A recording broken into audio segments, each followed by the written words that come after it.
ব্রেকআপের পর প্রথম রাতটা সবচেয়ে বেশি কষ্ট দেয়। এই রাতটা কেউ কাউকে দেখায় না, কিন্তু ভিতরে ভিতরে একটা মানুষ ভেঙে যায়। আজ আমি কথা বলবো সেই রাতটার কথা, যে রাত ঘুম কেড়ে নেয় আর স্মৃতি ফিরিয়ে আনে। ঘরটা হঠাৎ খুব ফাঁকা লাগে, সবকিছু আগের মতোই আছে, কিন্তু কিছুই আগের মতো নেই। কোনো ফোন কল নেই, কোনো মেসেজ নেই, কেউ আর জিজ্ঞেস করে না খেয়েছো, ভালো আছো তো। এই নীরবতাটা শান্তি না, এটা শূন্যতা। প্রথম রাতে সবচেয়ে বড় শত্রু হলো ফোনটা। বারবার স্ক্রিন অন করি, আবার অফ করি, চ্যাট খুলে বসি, শেষ কথাগুলো পড়ি, ভালো থেকো। এই দুইটা শব্দ একটা ভারী হতে পারে, আগে জানতাম না। টাইপ করি, একটা কথা বলবো, আবার ডিলিট।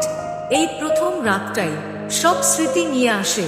হঠাৎ মনে পড়ে যায় প্রথম দেখা, প্রথম হাসি, প্রথম ঝগড়া, ছোট ছোট কথাগুলো যেগুলো তখন কিছুই ছিল না, আজ বুকের ভেতর ঝড় তুলে দেয়।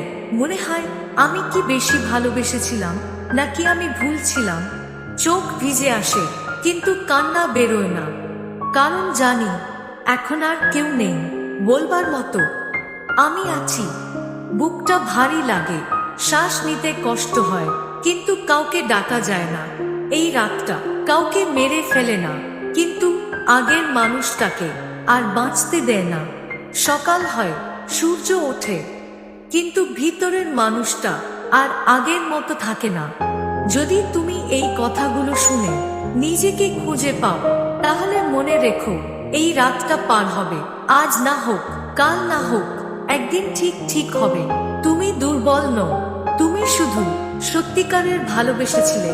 এই ভিডিওটা শেয়ার করো কারোর সাথে, যে আজ রাতে ঘুমোতে পারছে না।